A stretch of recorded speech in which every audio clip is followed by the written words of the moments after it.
Hello and welcome to the Good Game Island podcast. I'm Phil and today I'm joined with Aaron and Cormac. Hi.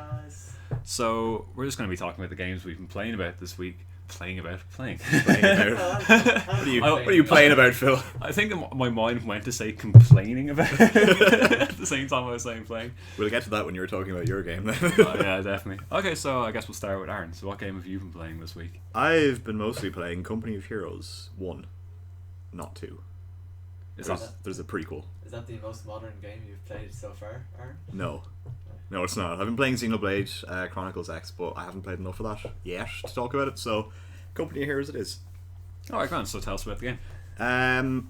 Company of Heroes is kind of a strategy game and kind of a tactics game. It's all real time, but it kind of blurs the line between the two. So basically it's a World War II, Allies versus Axis strategy / tactics game. And it's all set during these sort of small skirmish battles, rather than like grand strategy. It's not like big moving around maps or anything like that, like big world maps. It's all little local, like, each individual building is a thing that your troops can actually go into.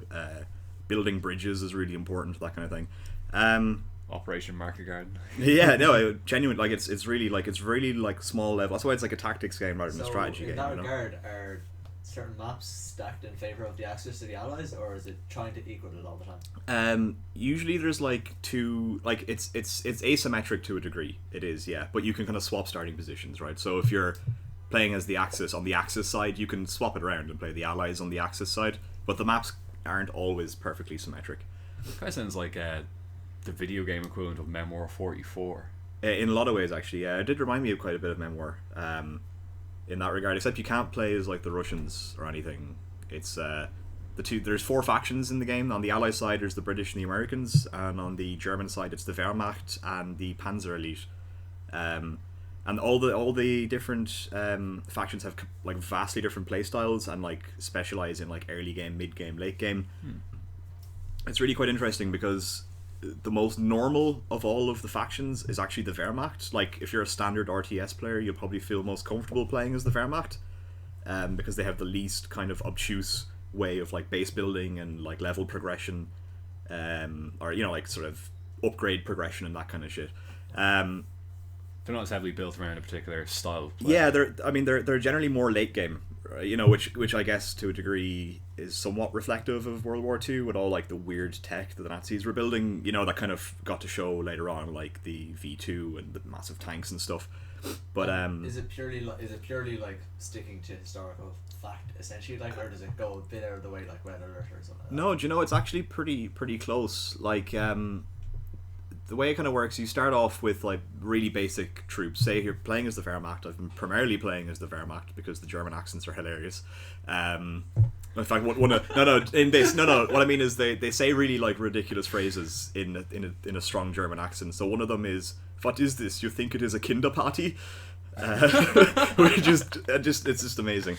But you start off with like engineers, say as the Wehrmacht, and they get to build like your little buildings that allow you to produce troops, and you can then start producing like Volksgrenadiers, which are they're like the conscript kind of guys. You know what I mean? They're like your base level infantry, and then eventually as you like escalate in the stages of war, so you go up like operation levels and stuff, and you go up kind of into like full on like invasion mode, and you can start shitting out like elite grenadiers who are like veterans from the Eastern Front, and like sending out the what's it called, the Nebelwerfer. So it's like the big rocket launcher. It was like a rotary cannon rocket launcher that they built. Oh, right. And you can build those things, and they're fucking insane. I can imagine like a big minigun that just shoots rockets. It's like 50 times bigger than that like again. Just like a windmill-sized gun. It's like shooting out missiles. That's pretty much what it was, actually. Yeah. Can you build Mecha Hitler? Maybe there's probably a mod for that, I'm sure. Like, then you compare that to say the British. The British have a really interesting thing where they have a mobile base. So their core base can actually, like, you can unpack it and like roll along, and then so you can kind of push your. So it's kind of getting across that nature that the British were always advancing. They're an advancing force, exactly, yeah, and they can base creep much more easily because of that. And instead of having troops that build like an engineer unit that builds buildings, they call in buildings, so they roll in as big jeeps from the side of the map, and you have to like roll them up to your new base and unpack them You know, that kind of it's really cool. But So you kind of got that tactical advantage where you can like take over like the map, but you're really really vulnerable when you're moving. yeah, obviously. oh yeah, they're so slow compared to like proper tanks and jeeps and stuff because they're this huge mobile base. But it also means they don't have like a baseline engineer unit, like a basic one. Their basic unit is just a normal infantryman, which means early game the Germans are fucked if they get like swamped, right? Because they just have dudes with like miniguns and they're popping away with like big rifles and stuff, and they have much better range. And it's not until you actually get your base set up that you can start countering them properly. So yeah, it's kind of cool like that. I've been playing a lot of like 2v2 AI just to kind of practice getting into the game. I know a bit about it. So there's no resource management really. Like it's like because I know like StarCraft 2 and Red Alert is always that your base and you start mining minerals and you start mining whatever, and then you've got build paths. Where I know Company of Heroes doesn't have that same kind of you got to get different minerals all the time. You just Yeah, there's no villager that you send off to like harvest stuff on the map. Instead, there are these strategic points on the map. Oh, like in Dawn of War. More like Dawn of War, yeah. So you have to like go to this. So like the map is split into these little regions, and there's like a node, and this is a fuel node, and if you own that, you get X fuel per minute. And this is like a manpower node, and you get manpower per minute, and then an ammunition node. And the way the maps all work is, have you ever played War Machine? You know, it's like capture points, and you have to like hold them, or like Dominion in League. Oh yeah. So it like is a timer. You know, if you own more capture points, the timer is ticking down for the other guy. So it's all like holding strategic places. It's why it's sort of a blend between the tactics and strategy, because there's the grand strategy of holding your nodes and holding strategic points, but then there's like the real tactical level of like upgrade this squad to have flamethrowers, but upgrade that squad to have Panzerfaust okay. and that So kind of stuff. in you terms know. of the macro play, it's not less resource management, a lot more upgrade management. It's more upgrade. It's more managing your resources and how you spend them rather than how you gather them. Yeah. Because you just kind of have to let stuff passively gather. You know, you can be strategic about denying someone else resources by aggressively taking it off them. But it's really fun. It's quite different. It does sound like it has quite a few similarities to the Dawn of War series of games. does, yeah. Like, would you say it's like any other kind of what would be the closest kind of like RTS you'd say? Company of Heroes 2. I genuinely like besides Dawn of War, there's nothing that really directly compares. So actually, what was it called again? Total Annihilation. It was a really old RTS from back in the day, and that was more like this troop can build other troops rather than just like building a building that builds troops. Do you know what I mean? It was more. Yeah. It was kind of more dynamic and a bit fucky, I will say. But yeah, it's kind of incomparable in a lot of ways. But I guess if you played Dawn of War, you'd probably find a lot of similarities to it, at least sort of ostensibly. Would I enjoy this game if I played X1? Like, say I was really into Dawn of War, would I enjoy Company of Heroes? Do you like World War II? Well, I mean, like what I mean by that is the skin and the trappings kind of matter as well, rather than just the gameplay mechanics. So yeah, I think it's a very compelling point in history. I mean, it's certainly been in a lot of media. This is all a discussion, by the way. It's like, do you like World War II? Yeah, if you're That feels like a trick question. if you're into strategy games in What's general, the best thing about World War II? Well, we wouldn't have Company of Heroes without Memoir 44, of course. Call of Duty 3, and so on. Yeah, if you're into strategy games in general and you're looking for something that's kind of, you know, it's a bit different and also tests your mettle in different ways, then I really recommend you play it. But yeah, if you're just into World War II stuff in general and you're looking for something that isn't just an FPS or like a fighter plane simulator, yeah, definitely give it a shot. Yeah, that is the point. Because come to think of it, most of the World War II games I can think about are either first-person shooters or third-person tank fighting games. It's either Medal of Honor or Medal of Honor. World of Tanks, World of Warships, whatever the hell the other ones are called. World of Warplanes. Warplanes. World of Warcraft. Yeah. Which is all about the arts and crafts division of the Panzer Elite. Make quilts for the homeland. In 1940, Hitler was testing out genetic research. He created the orcs, and then You play as like the Nazi art collecting division. I think that'd make for a really cool espionage game. Like a point and click adventure kind Sort of of like thing. Or Thief. Or, Thief 5. Castle Crashers. All right. So, obviously, Company of Heroes is an old game and a lot of people might know about it. So, would you recommend people go back to it? It's a 10, 15-year-old game? It's like a 10-year-old game. There is like a new Steam version, so my Steam client tells Same me. way Age of Empires 2 has the remastered edition. Yeah. I mean, like this game supports like big, 1080p screens and stuff. Like, and it looks gorgeous still to this day. And it's actually not. It's not like that light on graphics. Like even on my PC, I have some of the settings not on max. Just for it to run more smoothly. It's a great looking game, and you can pick it up quite cheap on Steam with the 2 expansion packs. For this new Steam version, as it's called. I think I got it as part of a bundle like a while ago, because I had loads of other shit with it too, like just to get around to playing also. Commandos. Yeah, well, it's just a case I was talking to a friend and he was like, "Hey, you have the same game. Let's play it." And I was like, "Fuck yeah, World War II." So overall, would recommend to a friend? Would definitely recommend to friends who are into strategy games. Oh, right, yes. Grand. So for people specifically who don't hate RTS. Yeah, like you. Oh, cool. I don't hate them. I just get super salty. Yeah, well, maybe you hate playing them. It's different. Yeah, it's different. Well, a game I've been playing this week, which is I think a big step to the left of a RTS, is Mortal Kombat X, and I picked it up a few days before the whole shitstorm came out about it. We'll get into that afterwards, but like I do want to say, I've played through 7-8 hours so far, mostly the story mode, a tiny bit of online play, and it's a shame there's all this kerfuffle about it around the PC port and stuff, because it's at the core it's a really good game. Like the story mode. I think you've been teasing us too long. What game was it? Mortal Kombat X. He said it already. Yeah, he did. Oh, You've been drinking too much. Yeah, the Ukrainian wine's going straight to his brain. In many ways, war is the ultimate Mortal Kombat, though. It's the ultimate Mortal Kombat. Who suggested we start drinking? It was a terrible idea. But yeah, the story mode's fantastic. I don't know if you guys played 2011's Mortal Kombat or Mortal Kombat 9. I played a little bit of Mortal Kombat 9, mostly actually Injustice, which is Mortal Kombat 9.5. Yeah, featuring the cast of Warner Brothers. Yeah, well, I mean, the last Mortal Kombat I played was on the GameCube. I think it's the one with, oh man, what's the one with like literally the bleed damage? Oh, you stick a knife in them and then they bleed to death and you run away. I don't think I've played that one. Which is great fun. You should play it actually. Is that the 3D you like? Yeah, the 3D arena one. Yeah, like the 8-way path. That's the one. Yeah, 8-way path. Yeah. I think the last one I played was Armageddon before the reboot. But yeah, the reboot was really good. The story mode was a bit middling because like it was satisfyingly challenging, but story mode got incredibly tedious because you'd be fighting Baraka for like the 6th time. And you're like, why didn't we just kill him like a tournament ago, and I wouldn't have to do this stupid fight now? Because it's not honourable. It's not honourable. The whole storyline behind Mortal Kombat is that everyone lives after their fights.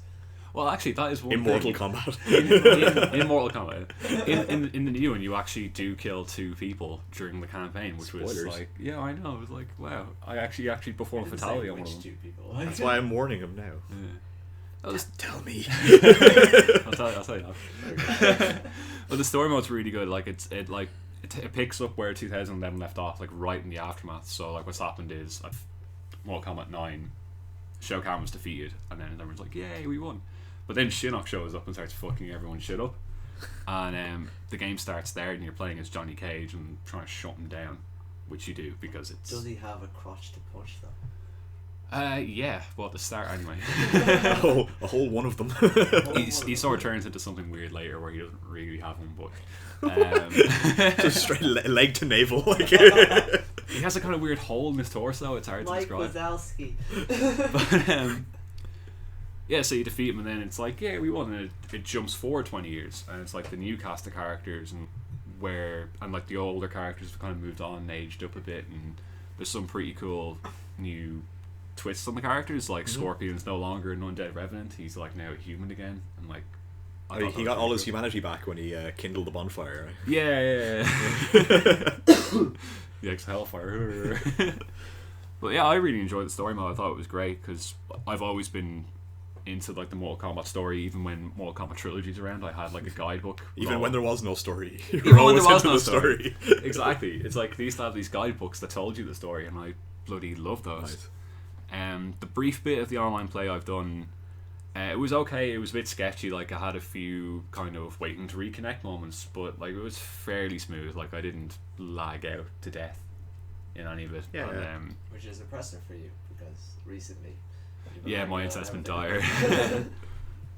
But like, sorry to tie it back into like the recent shitstorm. Like, I picked it up and I was like, "This is a really great game," and then like a few days later, No fun for you. yeah, Tyler Lansdowne, the community manager specialist, or whatever the hell they're called, for NetherRealm Studios, went onto the Test Your Might forum, which is like the official game forum, and Yeah. basically went, "Oh, the new enhanced version of the game with all the DLC and the new DLC and the new netcode, yeah, they're just for the Xbox and the PS4, and like PC owners everywhere are just like, why? We already had the crap port at launch, and they fixed it, and on the patch fix, it wiped people's data." Their game Heard save. about that, yeah. It was like, what the hell are you guys doing? And now they're dropping support for the game, and it's like, It's now you can play the game, but only from the very beginning. it's absolutely horrendous. Like, this is a AAA game in like 2015, 2016, and like less than a year, they're dropping support after it had an absolutely dire launch. And it's like, I should say this. Probably why they're dropping support though. They want to like distance themselves. Like a little bit like a DC MOBA we were all enjoying for a while there. Oh, yeah. It's almost like Warner Brothers has a habit of doing this, actually. Well, Oh no, everything's going terrible. Fucking flag, white flag, run away. yeah, they seem to insist on whenever a game they get a studio to make a big game like this game and then Arkham Knight, rather than getting them to do the PC port in-house, they just seem to do it out to this like shit third-rate studio with 12 people working. When for they it. did Mad Max, they actually got the developers to port it themselves, and it was fine. Yeah. And it was actually a good game. Yeah, no, supposedly Yeah, PC so- port that is fantastic. So I mean, Like, it ran really well, yeah. I guess, I mean, like, that is obviously horribly disappointing that support for the game's been dropped. So, like, I would say, at the core, it's a great game. I want to say to people, you should get this because it's a fun experience, but it's just not worth it at like 50 quid. Like, if you can pick it up on sale or in a bundle or really cheap somewhere online. Some sort of Well, the website. problem is, since it's only on consoles, you're gonna have to amp it up to like 70 quid at this stage, yeah. Because like PC game versions of the games are significantly cheaper at this stage, aren't they? I actually don't know because I don't exactly go into GameStop and start going, "Hey, I paid like €20 less for this game." But I imagine it's like 70 quid for the PS4 or whatever. More than likely.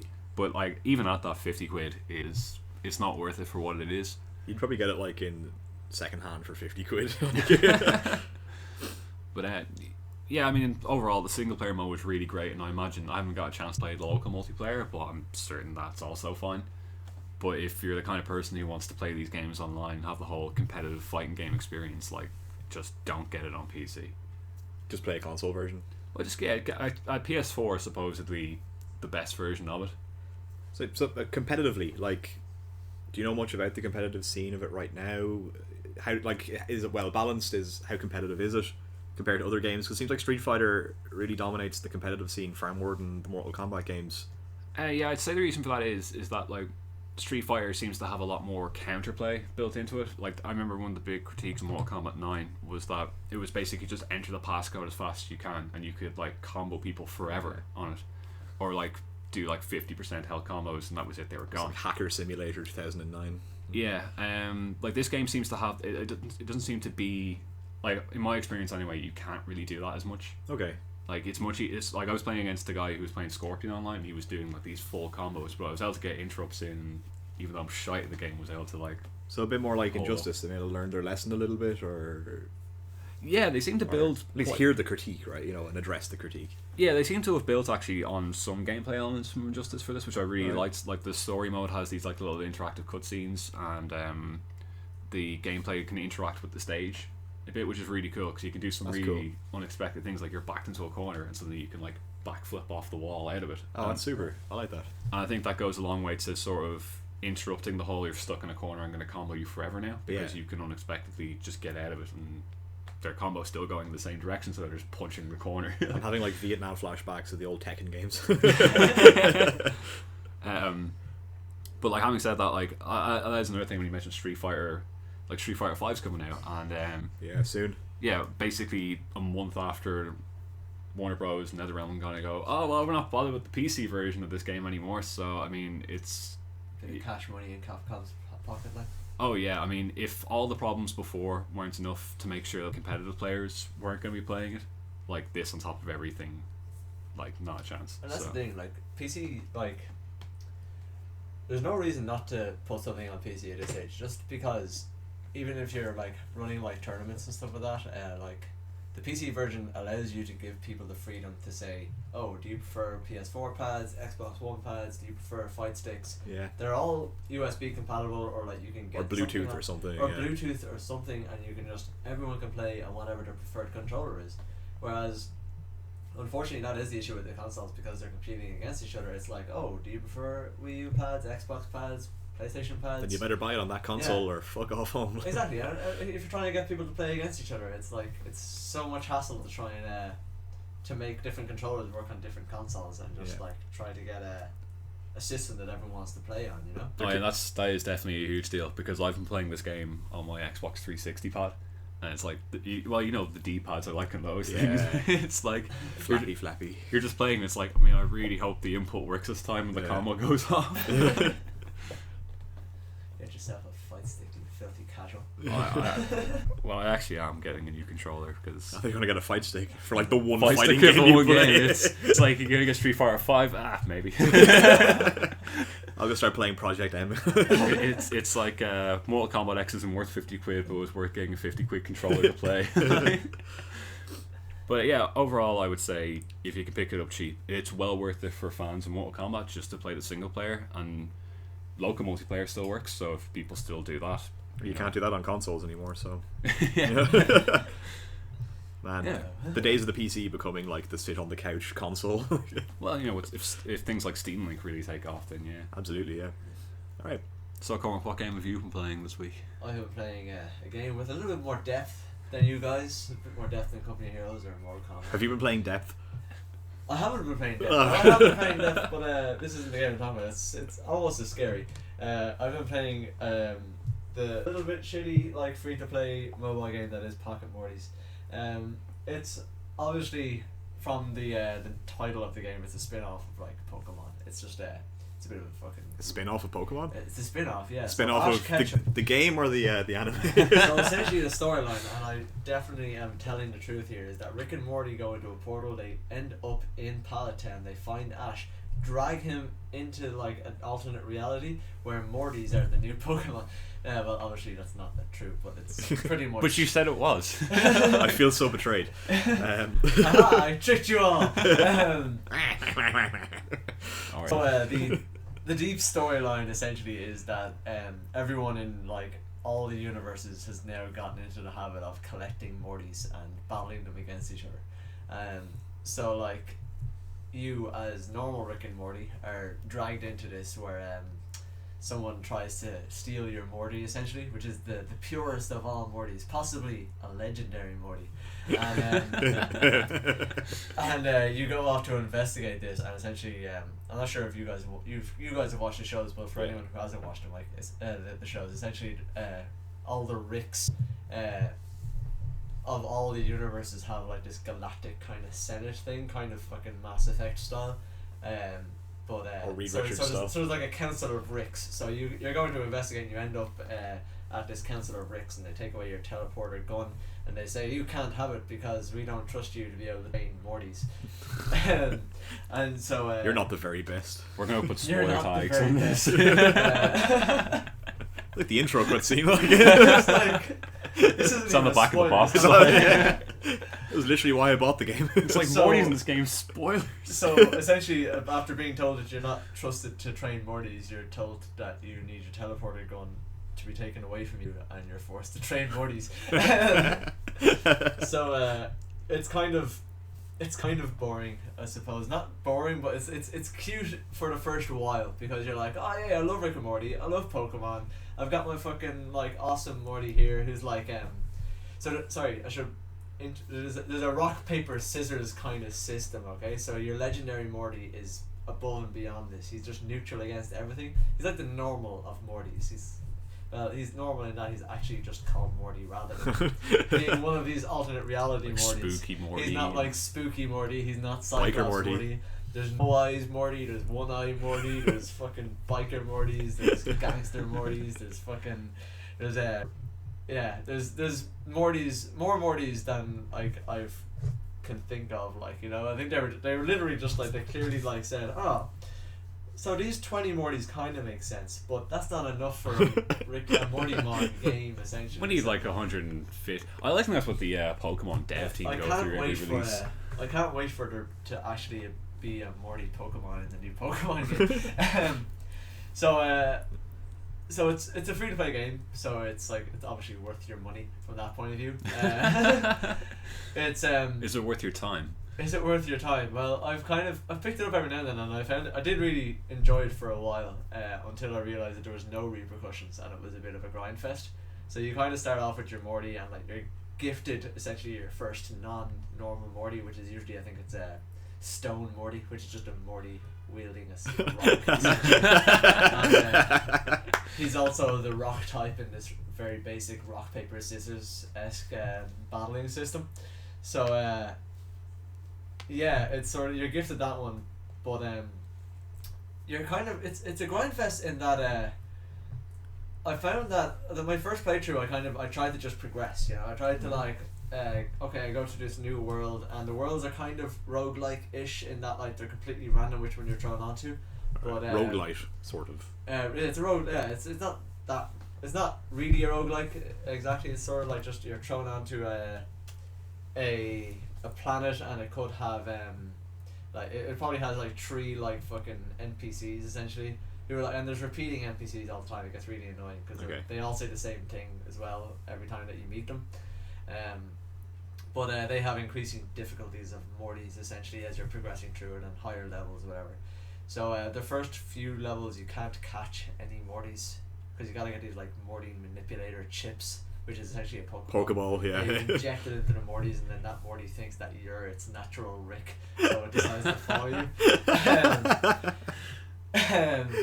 So that's the thing. Like, it's funny. Like it's a really like cool like little system that they've thought up of how to do it. Yeah. But very in universe as well. Yeah. Yeah, but unfortunately, like as in like say for instance like Pokemon, like if you wanted to go from one town to the next town, you go along the route as far as you can.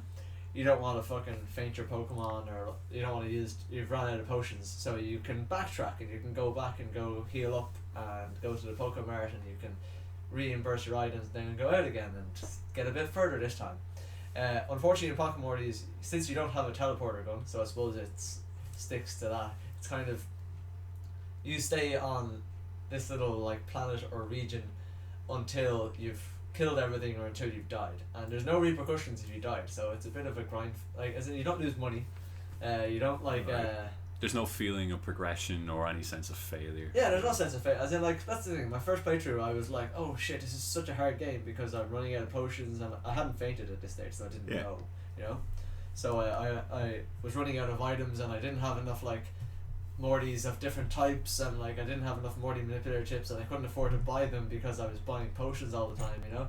So, but I was progressing way too quickly because I wasn't fainting, it felt like, you know what I mean? Yeah. And I suppose that's, like all free to play games, there's an issue in that like you kind of feel forced to buy stuff, and it happens in Hearthstone, it happens in every sort of game, and in this way, if you want to get ahead, you gotta open your wallet. And it happens in Pocket Mortys in that like if you were to play the way I was playing initially and didn't realize that there was no repercussions for dying, you would feel you needed to buy stuff, and I was worried that I was like, shit, I've got no Mortys alive, I've got no items, you know. So essentially you can buy these fucking Blips and Chits Pokemon. Blips and Chits is like a fucking shitty like McDonald's chain in the Rick and Morty like show. But yeah, you got these Blips and Chits tokens, and you fucking throw it into the machine. It's like a Chuck E. Cheese more than anything else. And it gives you like items, and then it gives you like a sort of mid-level Morty. You know what I mean? And like they're generally like quite unique Mortys in that like they're not ones you're gonna find in the first few levels. But yeah, if you're playing through it normally, you feel forced to buy stuff, and like in fairness, once I realized there was no repercussions to die, I just hard reset the game because I was kind of unhappy with my progression and how much I'd lost out and stuff, and I lost out on like catching certain Mortys that like I wasn't seeing anymore, so I on this restart I've got like fucking 12 like Morty manipulator chips like at the 4th level, you know what I mean? Because I'm just like, well, it doesn't matter if I die, because like. So I haven't spent any money on potions. I don't even use potions. I don't use like the sort of PP restore kind of things. So what happens if you do die? Do you go back to your last active point? Yeah, essentially you get sent back to the hub world, and when you use the teleporter again, you don't go to the same world, but you go to a world of the same difficulty, essentially. So you can just grind up the levels of all your Mortys, and they get new moves and stuff like that, and like but there's no repercussion. It doesn't feel satisfying. Yeah, it's not that satisfying in that, like you know that like in Pokemon you feel that real like sense of progression, and kind of like you sort of start to fall in love with your fucking Butterfree, and you're like, no, Butterfree, don't die. And then the excitement of like getting to a new town and stuff and seeing what's happening there. And like you feel like finally buy high potions. Ultra balls. Yeah. and that's the thing, and because of the way Pokemon works, different region, like as in you finish the game and you're like, oh shit, I've missed out on all these Pokemon. Whereas I don't feel that's going to happen in Pocket Mortys anytime soon, because because of the sort of roguelike kind of dungeon sort of level design, there's no real, oh, I need to go back to this area to find these particular Mortys. It's more a case of, well, that Morty's probably going to spawn somewhere. Yeah. I need to just get through this area to the next one, and I do like the evolution actually though, because so they have evolutions. They kind of have evolutions in that, like, okay, so I've only evolved like 2 of them so far, which are Gangster Mortys and No-Eyed Mortys. So No-Eyed Mortys, if you get 2 of any type of Morty, you can combine them. At the hub world is like a combined thing, so you combine like 2 No-Eyed Mortys, you get a One-Eyed Morty, which hilariously enough is completely different to Cyclops Morty. But they were really running out of ideas. I can only imagine that if you combine 2 One-Eyed Mortys, you get a normal Morty. Some extreme variation. Surely it's done on purpose. Oh, hopefully. Surely. It's like a scathing satire of that like Pokemon who was just a set of keys. Oh man. But that's pretty much like, that's it. Like, there's not much more to it. It's kind of like it's kind of basic like Pokemon sort of clone game. Cheap free to play. Kind of fee to pay. If you're bored on a bus and you don't have anything better to do, or like Imager's not loading up, the windows are fogged up and you can't look out them. Yeah, exactly. Like fucking just whip out Pocket Mortys and like you'll feel half an hour of your life slip away in the blink of an eye. So like the overall verdict is, you know, a little bit fun, bit funny, overall unsatisfying. Yeah. There's loads like mobile games that are free to play. Like there's very few that like are good for more than like a few hours. You know what I mean? Just play Hearthstone. Yeah, but like even Hearthstone, as in like that's a bit of a grind fest to get. Like it's kind of one of those. Any of the free to play mobile games I find are grindy because there's an in-game purchase they want you to buy. They're trying to grind you out with boredom, kind of go. So okay. it's kind of like, so that's the thing. You can buy these blips and chits tokens I mentioned before. I think like to buy one is like €1.50, which doesn't seem like much, but then it's a fucking €1.50 just down the fucking drain for no reason. That's half a chicken fillet roll. Yeah, you can buy 40 of them for you can buy 40 Mortys for €20. So it's kind of like, why would you bother? It's a bit of a why would you bother, like because you're 8 years old and you've taken your parents' and there's phone, no password on their account. Yeah. Yeah, it's like I don't want to play the game. I just want to have all the stuff in it. Yeah. So overall verdict. Overall verdict. It's actually worth a pick up if you enjoy the Rick and Morty show, because there are some good comedic elements in the first bit anyway. Yeah. It does get a bit repetitive, but just stop playing. Yeah, just stop playing. But if you're someone that's just trying to burn a fucking half an hour on a bus or a train, and like you have like 80% battery, because like all mobile games it's gonna suck the shit out of your battery. Yeah. Yeah, it's like it's worth downloading, I suppose, and just playing through it a bit. Oh, cool. So that's been the Good Game On podcast for this week. I've been Phil. I've been Aaron. You've been Cormac. Wait, no. Shit. Every time. Every time. It's the wine, I'm telling you.